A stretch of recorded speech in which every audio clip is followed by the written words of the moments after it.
Good.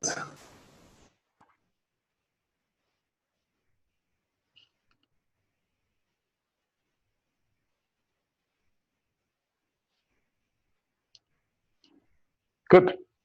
Are we live? Check. Okay, we're live and fast.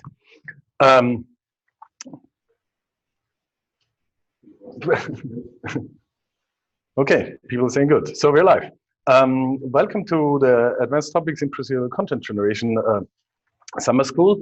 I am presenting to an empty lecture hall here, or basically empty lecture hall here. So I'm just imagining people in front of me because all of you are sitting hopefully at home or at work before your own computers. But welcome, invisible audience.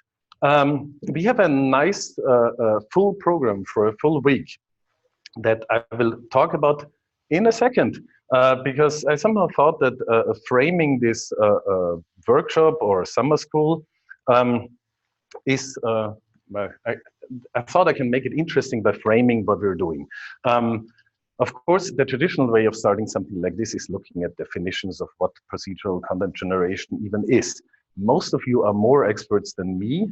I found this one nice, very technical definition that mentions that it's programmatic and the creation of game content using random or pseudo-random processes that results in an unpredictable range of possible gameplay spaces. But then I had discussions with a couple of the speakers and other people on Twitter about it.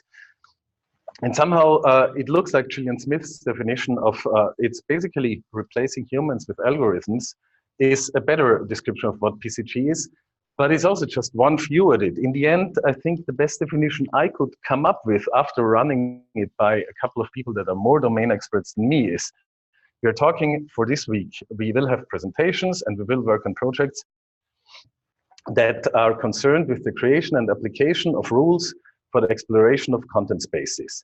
And that has been done quite a lot in the past, actually. And if you dig into, if you use this definition in order to look at what has been done in the past, you find classical examples, but also surprising applications.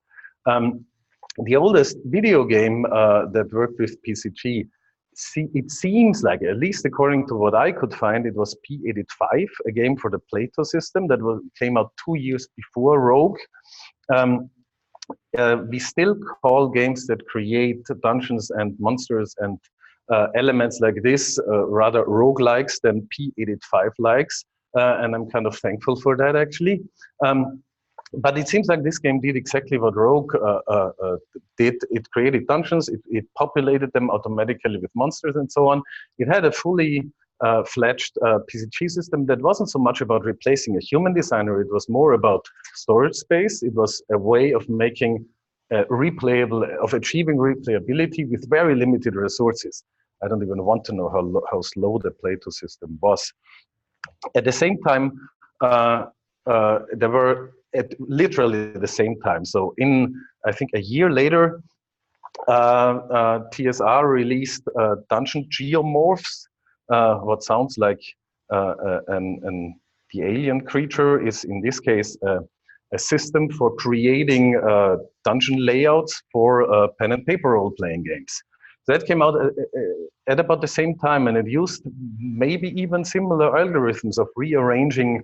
It gave you a tile set of dungeon elements that you could somehow use to rearrange and to create an maybe not infinite, but at least a finite variety of dungeons that you could explore with your party. Funnily, what I also learned during that research is that actually back then, pen and paper role-playing games were just less narrative and more rules-driven, and I'm pretty sure that that is actually something that explains why there is not so much a narrative generation set here, but a very rule-focused set of generation. But who knows? Then let's look a bit further back into the past. One of the examples that also have to be mentioned when it comes to procedural generation, and in order to somehow get a bit away from just looking at the visual side or the level generation side, is the musikalische Würfelspiel, the musical dice game that sometimes gets attributed to Mozart, who was supposedly not really responsible for it. But it came out at the late 18th century or the middle of the 18th century, and was a kind of a parlor game where you would use dice in order to create small musical pieces that you could then immediately play live and dance to, I guess. So basically, somewhere in between a game and a composition tool, someone made a whole opera with it, supposedly, at a later point in time.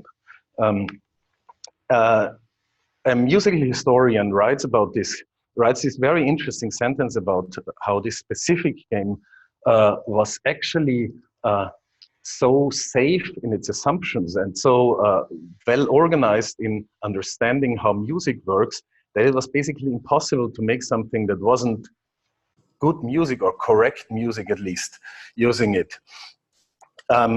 Which is interesting because I think actually in a lot of cases, making a good procedural content system requires you to understand the target domain to a very large degree. Of course, that shouldn't hold us back from experimenting with crazy ideas, like a certain Georg Philipp Hausdorfer, a German poet, did in the 1600s. He was called the Player.